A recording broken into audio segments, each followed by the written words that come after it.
The film I'm going to talk about is called Training Day, and it's an American film which was made, I think, in the year 2000, so it's quite old.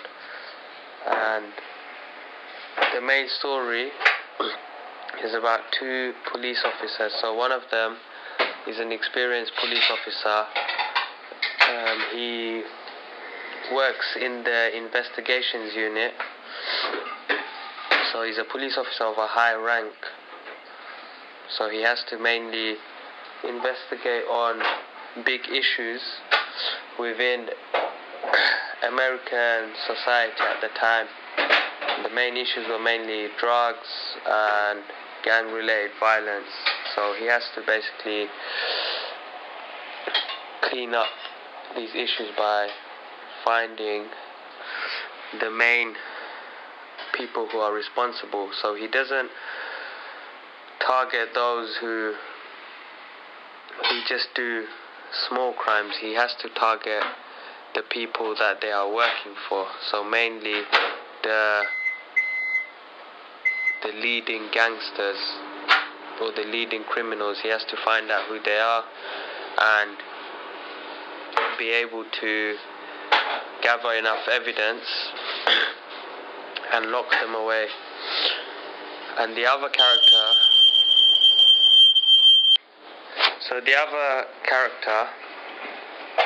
is also a police officer, but he's on training.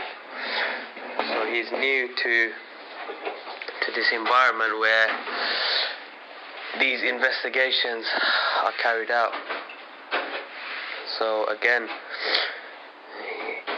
the film revolves mainly around him and his experience. So what he learns on this training day is that the streets of America are very corrupt. There's a lot of crime taking place, and those who are responsible are very, very powerful.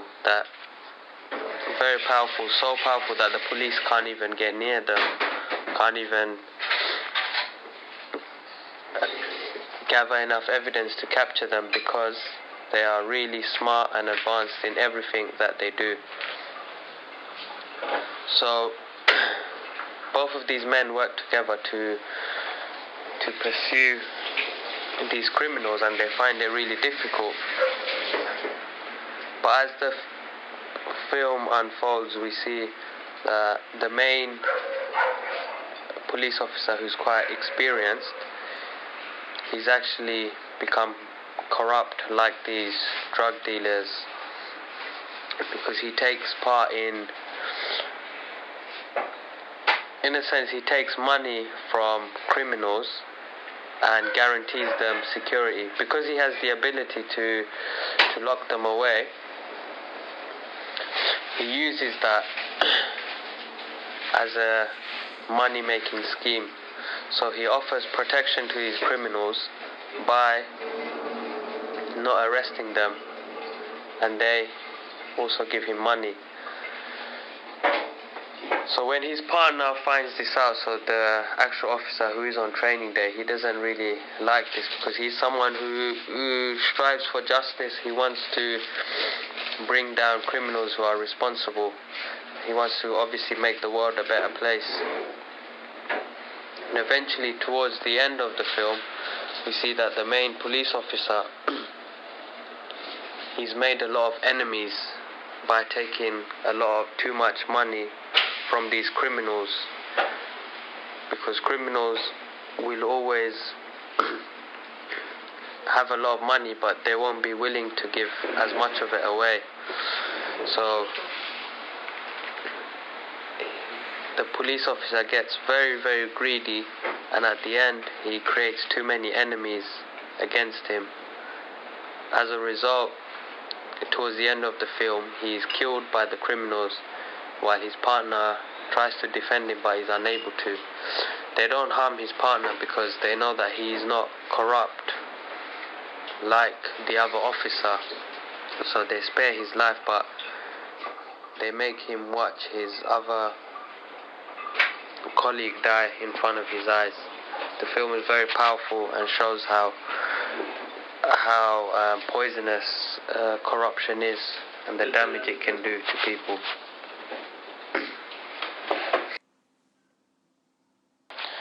So I'm going to describe a film called The Kingdom. It's a film I watched quite a while back, but it was on TV recently. So the film is set in Saudi Arabia. What happens is that an explosion takes place near the US embassy. So the US have a place set up, a building where they run the operations, but it's in Saudi Arabia. So an attack happens here where a bomb explodes and it kills a lot of people. So it kills Saudi officials, it kills the general public. So it's quite a big explosion. So obviously this has to be investigated as to who is responsible. So then the Saudi government, they call upon the US army and they ask them if they'd be willing to come and do an investigation because their people were also killed. So they are willing. So a team of about 5 individuals from the US army or the government, they come down, and it's a team that has a lot of skills. So they're skilled in bomb disposal, how to carry out forensic investigation. So it's basically a very skilled team, and they're more skilled than the army who is working for the Saudi government. That's why they're called in the first place.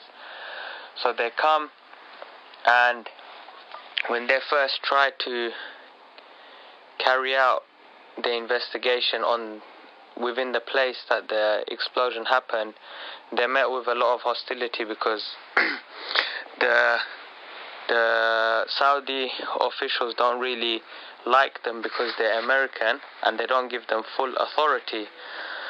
So then a meeting takes place between the Americans and the King of Saudi Arabia. And here one of the main officers, his name is, I think, we call him Michael Fox. So Michael Fox gives an analogy to the king, saying that he will be able to find who is responsible for killing these people if the king really wants this, but he has to be given the authority. So the king agrees and he gives Michael a team of Saudi officials who will be able to help him. So then they start investigating. They get better access to the place where the explosion happened.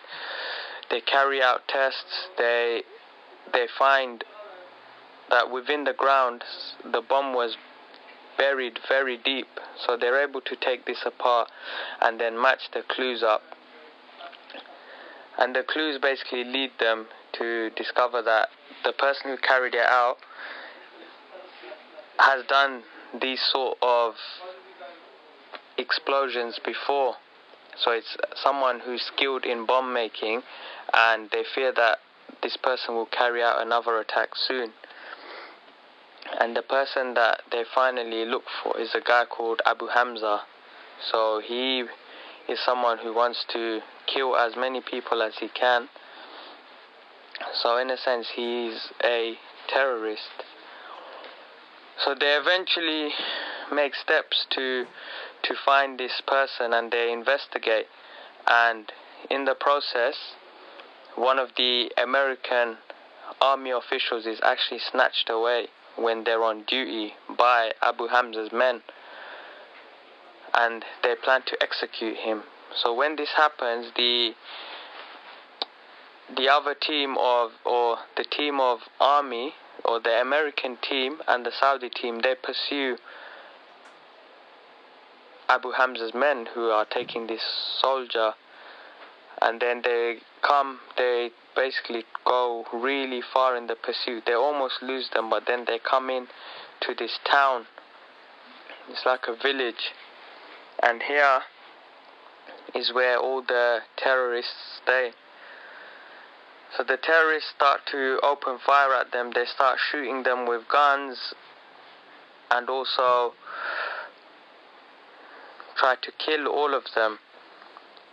But eventually, because they're skilled, they're able to maneuver their way in to the house from which the fire is coming, and they start to kill all of them.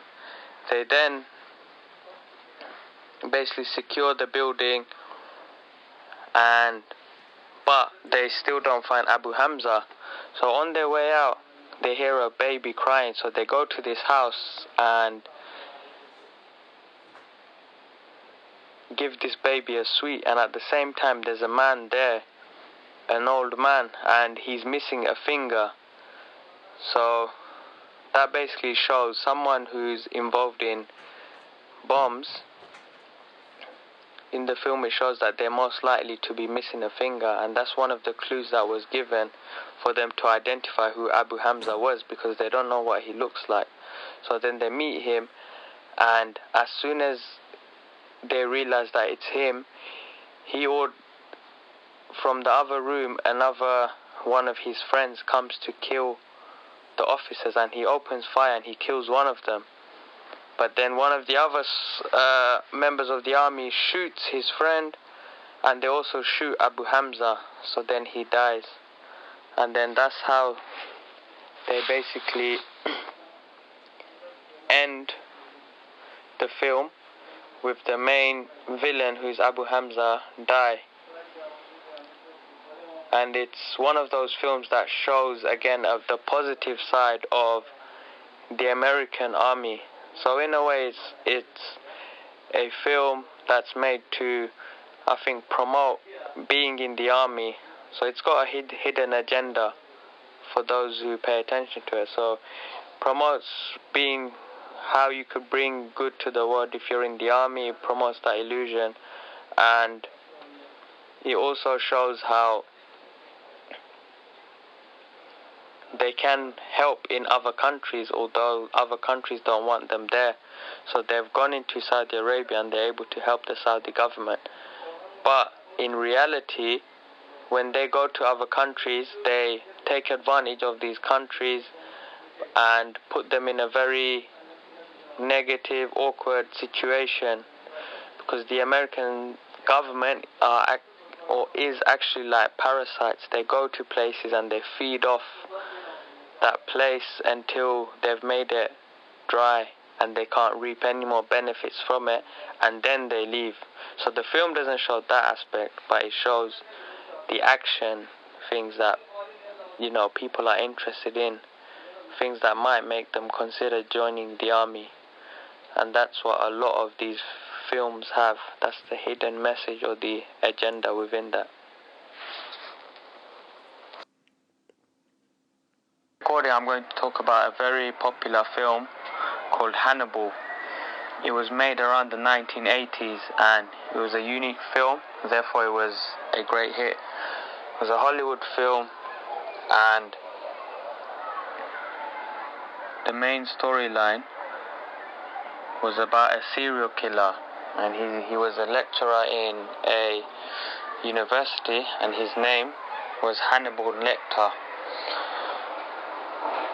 And he had this desire to kill humans, and how he used to do it is he was a cannibal, meaning someone who would feast on humans, because he saw this as, you know, making himself superior than others. So he became a serial killer, and eventually he was jailed because he used to kill humans. He used to just start eating them straight away. And this was something unheard of within that society. But if you look back at history, they say that cannibals did exist as people who used to feed on other humans, maybe sometimes for survival. But Hannibal, he used to just do it purely for enjoyment. because he had food, he had resources, but he wanted to do it to make himself an icon within society. And he became a serial killer, and then eventually he got caught and he was put in prison. And even within the prison, they had to secure him so that there was no room for him to maneuver, because if he was able to get an inch of space, he would try to bite another person. So he was put in a very high profile, highly secure prison where his freedom was restricted because of his danger to others. And that's what the film Hannibal is about. In this recording, I'm going to talk about a key historical figure, and his name is Napoleon. Can't remember the exact time period he lived in, but he was an Italian man, and when he was young, he grew up in a family that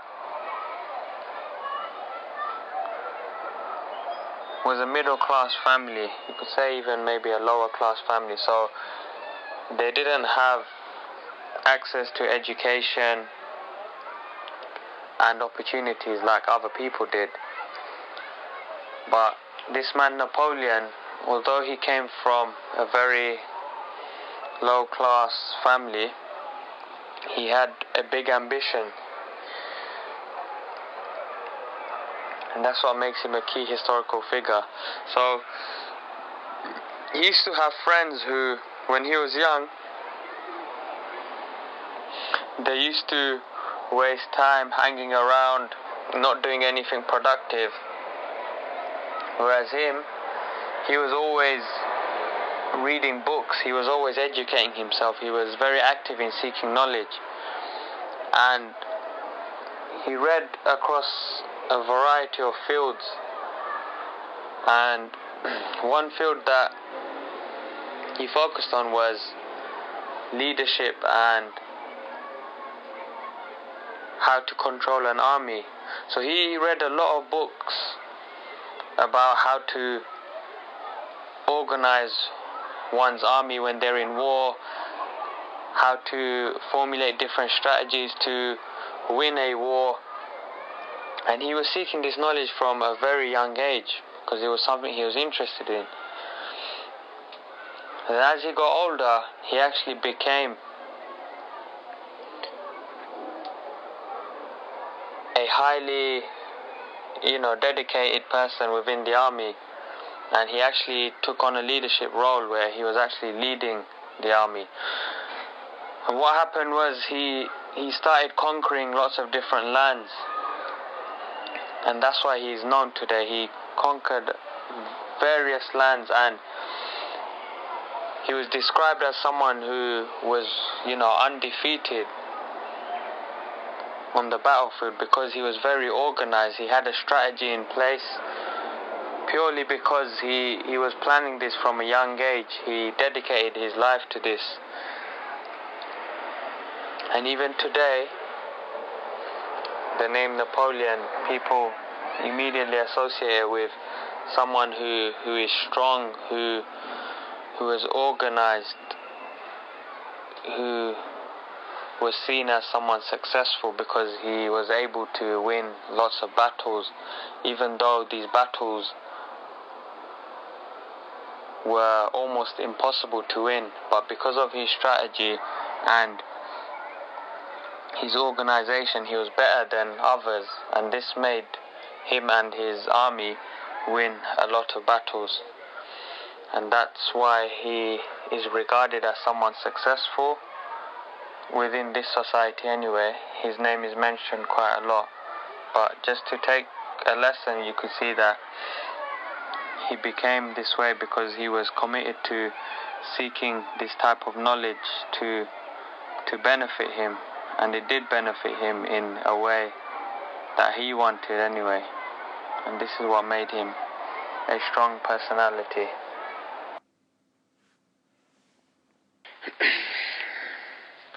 In this recording, I'm going to talk about a film called Mulan. It was a Hollywood film, and it was actually a cartoon that was made when I was quite young. So it was made quite a while back, maybe in 1998 to about 2000, so in between that period. And why I've chosen this film is because I can remember my younger brother. He used to watch this film quite a lot because it provided some sort of entertainment, adventure for young people. Therefore, I've chosen this film. So, the main character in this film is represented in the title, called Mulan. So Mulan is a young girl who comes from a wealthy Chinese family. So she has a very good way of life, meaning she has everything given to her from a young age, because her parents are well off, and what happens is that the peace within their family is disturbed, as one day the message or the news comes to the city that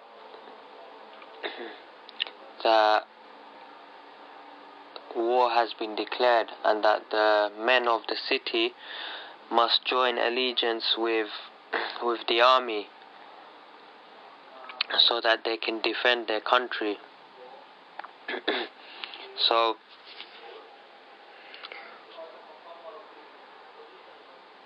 the army basically comes around the different villages and announces this news so that everyone is aware of what is happening. And the men from each family are expected to enroll onto the army. So the problem with this for Mulan is that because her family has no boys or no men, the duty will have to fall upon her father, who has already fought in a war, and her father is very old.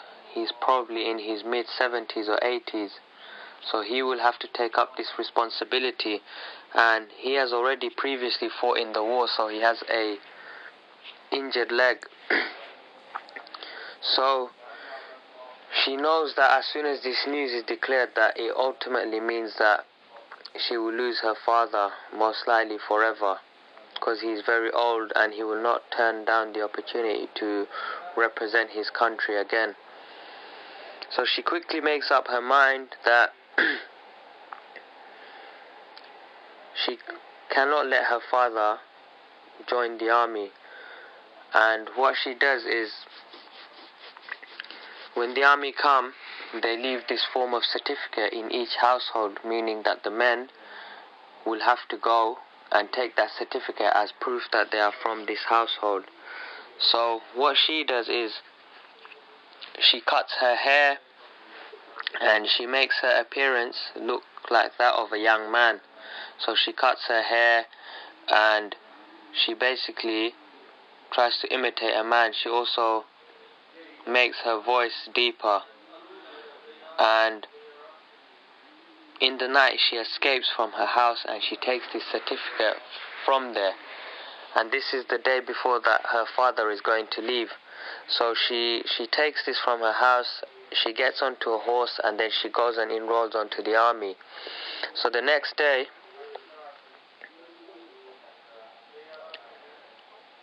her father and her mother wake up and they see that Mulan ain't home and that the certificate has gone. They immediately realize that she has taken the certificate and she has gone to enroll onto the army. But they know that it's too late to intervene, because if they go and tell the army will most likely kill Mulan because she has by stealing someone else's identity, by basically impersonating her father.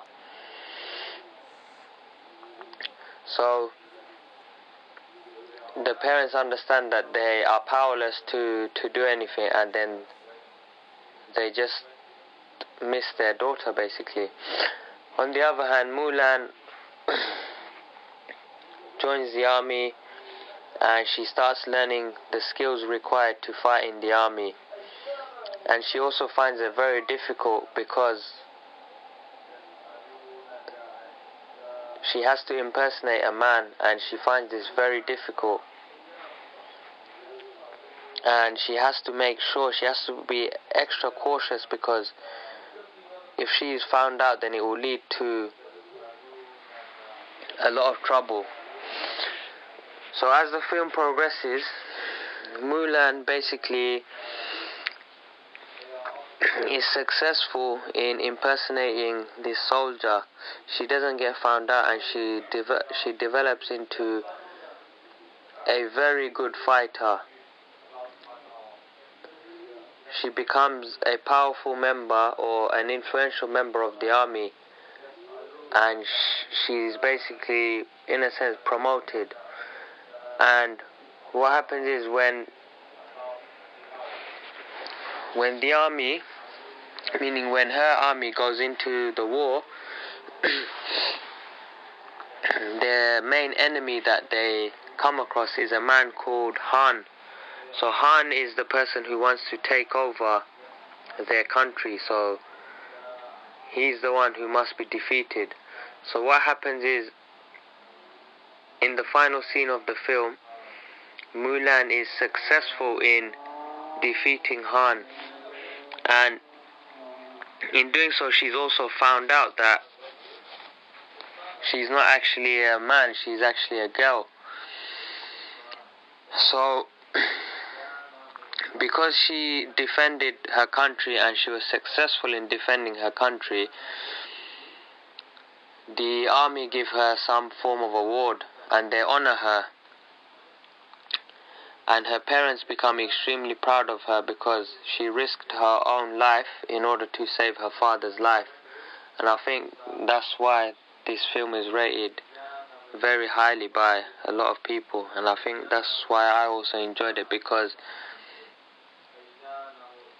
it shows that she's willing to sacrifice herself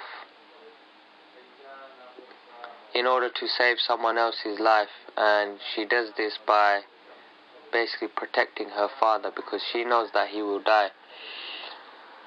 And this is basically how the film ends. So the film ends with a happy ending, as Mulan isn't murdered, rather she is honored, even though she has stolen someone else's identity and impersonated an army officer. That's why I rate this film quite highly.